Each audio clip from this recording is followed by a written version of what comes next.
Assalamualaikum warahmatullahi wabarakatuh. Kembali lagi di channel Suara Penerang Islam.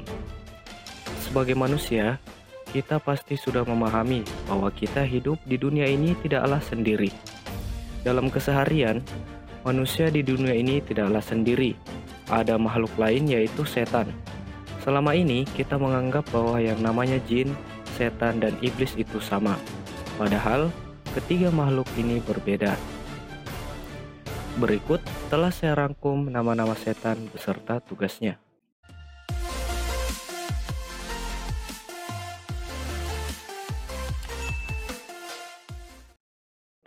Yang pertama adalah setan khanzab.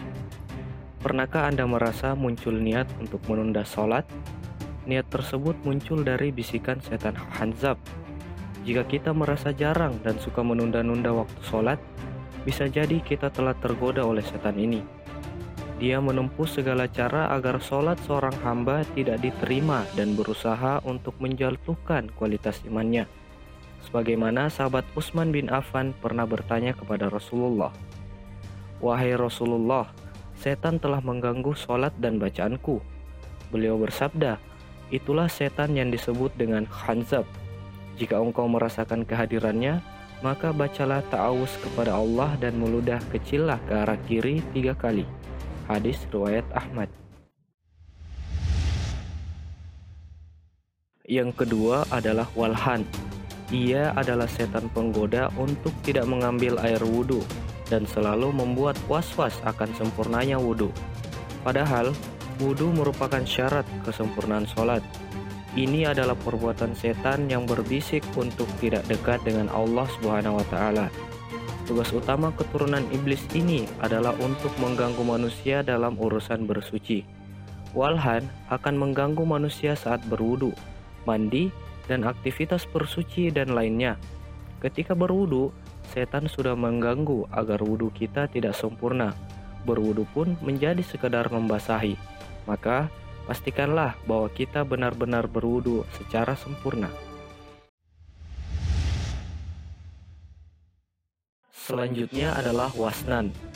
Wasnan adalah setan yang datang dengan membawa tepung, lalu ditiupkan ke mata manusia agar mata gampang merasa mengantuk, terutama saat mendengar nasihat, saat di pengajian, dan saat menghadiri majelis.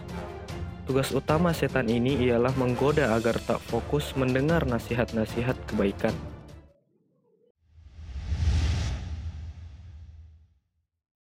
Yang keempat adalah zalanbur dan zalitun. Zalanbur adalah setan yang menggoda laki-laki dan wanita, terutama saat datang ke pusat perbelanjaan. Kita akan bersikap boros dan membuat tidak sadar telah berbelanja sesuatu yang sebetulnya tidak kita butuhkan. Hati-hatilah jika kita sering seperti ini. Bisa jadi setan zalanbur terus menempel agar mata kita senantiasa tak pernah merasa puas dan menggoda untuk menghambur-hamburkan harta. Sedangkan setan zalitun bertugas menggoda penghuni pasar dalam transaksi jual beli dengan menyuruh untuk melakukan kedustaan, penipuan, memuji-muji barang dagangan, mencurangi timbangan, dan bersumpah palsu.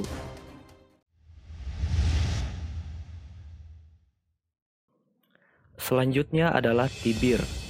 Setan tibir menggoda kita agar gampang marah, gampang emosian, dan mudah sekali untuk ngambek.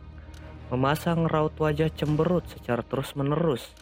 Apabila kita telah tergoda oleh setan ini, maka dia akan membuat hati tidak pernah merasa tenang dan gelisah terus-menerus.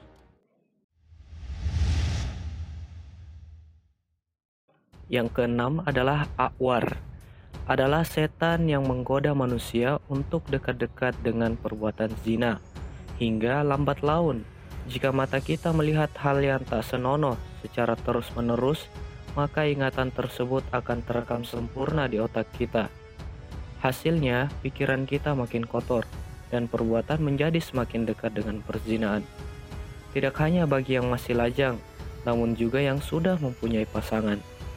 Ciri-ciri ketika kita telah didekati oleh setan a'war adalah suami sudah mulai membanding-bandingkan istrinya dengan wanita lain, dan begitu juga sebaliknya, sehingga akhirnya kita pun tak pernah merasa bersyukur.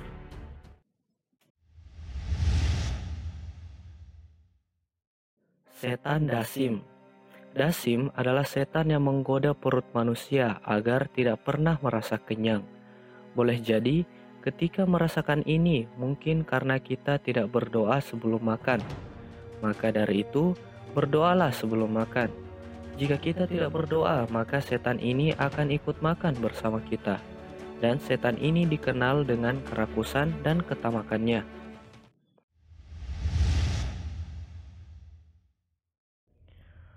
Masud Matun. Masud Matun adalah setan yang menggoda agar bibir jadi comel, atau dengan kata lain, suka menggunjing atau menggibah, membicarakan orang lain di belakang, mudah untuk mengadu domba, menyebarkan fitnah, dan sebagainya. Berhati-hatilah bila tergoda oleh setan ini, sebab bisa keburukan yang jariah, yakni selama itu bergulir, maka kita akan dapat dosa dan keburukan. Bagi Anda yang suka berkumpul dengan teman-teman, lalu menggibah tentang keburukan orang lain, bisa jadi Masud Matun ada di sekitar kalian dan sedang mengganggu.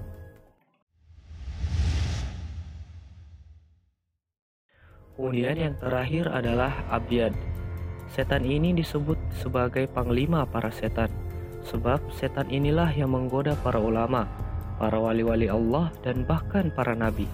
Dialah yang menggoda Nabi Ibrahim dan juga para ulama. Apabila kita telah digoda oleh setan ini, maka kita akan sombong dan sudah merasa yang paling hebat dari yang lain. Dengan ini, maka setan lain makin mudah masuk. Dari kitab Marokil Ubudiyah yang dikelompokkan oleh Syekh Nawawi Al-Bantani yang bersumber dari hadis Umar bin Khattab. Alhamdulillah, kita telah mendengarkan beberapa nama-nama setan dan tugas-tugasnya. Kita sebagai umat Islam wajib meyakini bahwa setan adalah musuh abadi manusia. Allah Ta'ala berfirman, yang artinya, sesungguhnya setan itu adalah musuh bagimu, maka anggaplah ia musuhmu. Karena sesungguhnya syaitan-syaitan itu hanya mengajak golongannya supaya mereka menjadi penghuni neraka yang menyala-nyala.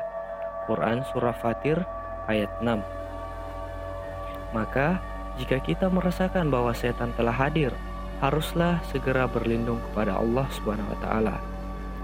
Jika Anda mendapatkan manfaat dari video ini, jangan lupa untuk like, share, komen, dan subscribe channel ini untuk mendukung kami membuat konten lainnya.